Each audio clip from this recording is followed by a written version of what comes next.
Tаңға таяу жол ойым терең естілдәрі осы әуе. Керемет көргің келсе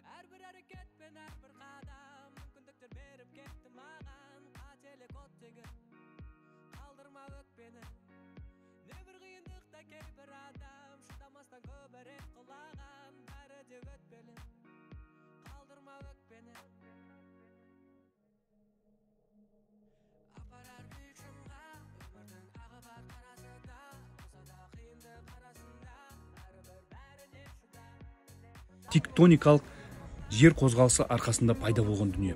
Бұнда 3 көл бар: жоғарғы көлсай, ортаңғы көлсай және де төменгі көлсай.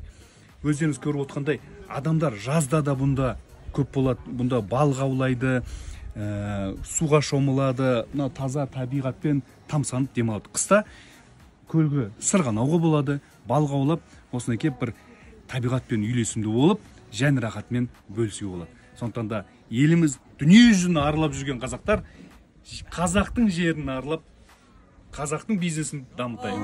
Таңдайтын сен әрбір кезең өзіңе сен, әрбір әрекет пен әрбір қадам мүмкіндіктер беріп кетті маған. Қателік оттеген қалдырма өкпені, небір қиындықта кейбір адам шыдамастан көбірек құлаған. Бәрі де өтпелі, қалдырма өкпені. Бұнда ұлттық парк аумағында 40 түрлі жабайы жеміс жидектер бар.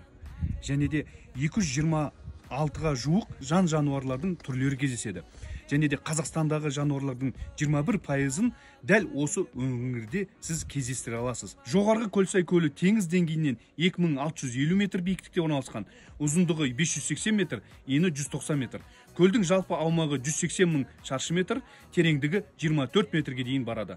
Ортаңғы Көлсай болса, теңіз деңгейінен 2280 метр биіктікте орналасса, ұзындығы 1180 метрге, ең кең тұстары 800 метрге дейін жетеді. Көл аумағы 343 мың шаршы метр құрайды. Тереңдігі 57 метр. Ал төменгі Көлсай теңіз деңгейінен 1800 метр жоғары орналасқан. Ұзындығы 1520 метр, ені 222 метр. Ал көлдің жалпы аумағы 33 мың шаршы метр орналасқан. Ал достар, сіздерге сұрақ: ең төменгі Көлсай көлінің тереңдігі қанша метр? Білсеңіздер жазыңыздар. Тарихымызды, жағрафиямызды біліп жүрейік.